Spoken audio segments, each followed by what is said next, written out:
Halo semuanya, perkenalkan nama saya John Felix Hekatompesi, NIM 2023 30004, Program Studi Manajemen Sumber Daya Perairan, Fakultas Perikanan dan Ilmu Kelautan, Universitas Papua. Jadi pada video kali ini, saya akan menjelaskan tentang manfaat plankton dalam bioteknologi. Penasaran bagaimana videonya? Pantau terus. Let's go! Oke, sebelum kita masuk ke materi utama kita harus tahu dulu apa itu plankton. Jadi plankton itu apa sih sebenarnya itu plankton itu? Oke, jadi saya akan jelaskan. Plankton merupakan sekelompok biota akuatik baik berupa tumbuhan maupun hewan yang hidup melayang maupun terapung secara pasif di permukaan perairan, dan pergerakan serta penyebarannya dipengaruhi oleh gerakan arus walaupun sangat lemah. Kata plankton berasal dari bahasa Yunani, yaitu penghanyut atau pengembar.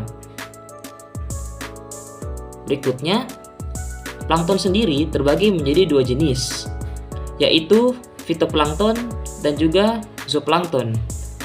Di mana fitoplankton adalah mikroorganisme fotosintetik seperti alga yang menjadi produsen utama di ekosistem perairan. Sedangkan zooplankton adalah mikroorganisme heterotrof yang berperan sebagai konsumen primer dalam rantai makanan.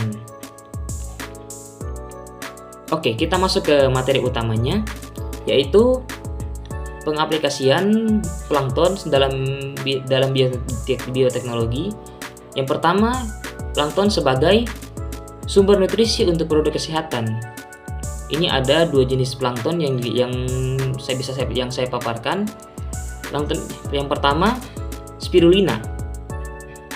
Sebagai jenis fitoplankton, spirulina kaya akan protein, asam amino, vitamin, dan mineral. Spirulina sering dianggap sebagai superfood karena manfaatnya yang beragam, termasuk kandungan antioksidan yang dapat mencerahkan kulit dan mendukung kesehatan hati dan ginjal. Untuk plankton yang berikutnya adalah chlorella. Fitoplankton ini juga kaya akan protein, omega 3, klorofil, dan mineral. Chlorella digunakan untuk meningkatkan kekebalan tubuh, menurunkan kolesterol, serta membantu detoksifikasi dan regenerasi sel. Selain itu, chlorella sering dimanfaatkan dalam produk perawatan kulit. Untuk pengaplikasian berikutnya, yaitu plankton sebagai produksi oksigen dan pengendalian kualitas air. Di sini ada satu jenis plankton yang saya paparkan, yaitu Prochlorococcus. Jadi Prochlorococcus merupakan fitoplankton yang menghasilkan oksigen terbesar di bumi dan berperan dalam siklus karbon global melalui fotosintesis. Keberadaan Prochlorococcus sangat penting untuk menjaga keseimbangan ekosistem perairan. Dan berikutnya, plankton sebagai indikator kualitas air. Plankton, terutama fitoplankton, berfungsi sebagai indikator biologi untuk mengukur kualitas air. Komposisi plankton dapat memberikan informasi tentang tingkat kesuburan dan pencemaran perairan. Aplikasi plankton berikutnya yaitu plankton sebagai pakan alami dalam aquaculture. Jadi di sini ada 3 plankton yang digunakan. Yang pertama ada Artemia dan Copepoda, di mana zooplankton seperti Artemia dan Copepoda digunakan sebagai pakan alami dalam budidaya ikan dan udang. Mereka menyediakan nutrisi penting yang dibutuhkan oleh larva ikan dan udang, membantu meningkatkan keberhasilan produksi benih. Yang berikutnya ada mikroalga. Mikroalga berfungsi sebagai pakan hidup yang kaya nutrisi untuk berbagai tahap larva ikan dan udang. Mereka juga membantu memperkaya zooplankton yang menjadi makanan utama larva ikan. Untuk pengaplikasian plankton berikutnya yaitu plankton sebagai produksi biofuel.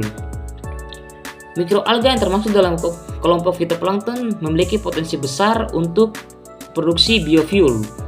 Jenis fitoplankton seperti Nanochloropsis dan Phaeodactylum dapat diproses menjadi biodiesel melalui proses transestrifikasi. Pengembangan biofuel dari mikroalga dianggap lebih ramah lingkungan dibandingkan dengan bahan bakar fosil karena mikroalga dapat tumbuh dengan cepat dan tidak memerlukan lahan pertanian yang luas. Untuk aplikasi berikutnya, yaitu plankton sebagai pengendalian eutrofikasi. Pengelolaan populasi Dinoflagellata dapat membantu mengendalikan eutrofikasi di perairan. Eutrofikasi sendiri adalah proses peningkatan nutrisi berlebihan di perairan yang dapat menyebabkan blooming alga berbahaya. Dengan memahami dinamika Dinoflagellata, para ilmuwan dapat merancang strategi untuk mencegah atau mengurangi dampak negatif dari eutrofikasi. Dan ini adalah kesimpulan yang dapat saya ambil dari materi yang saya sampaikan. Kesimpulannya yaitu plankton memainkan peranan penting dalam bioteknologi dengan menyediakan sumber daya yang beragam untuk kesehatan manusia, energi terbarukan, serta pengelolaan lingkungan.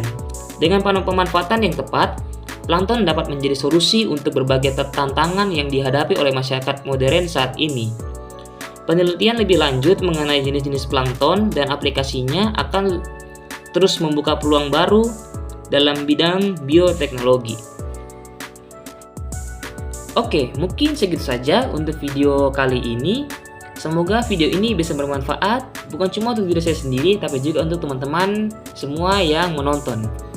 Jika teman-teman suka dengan video kali ini, jangan lupa untuk memberikan like dan share video ini. Akhir kata dari saya, terima kasih dan sampai jumpa di video berikutnya.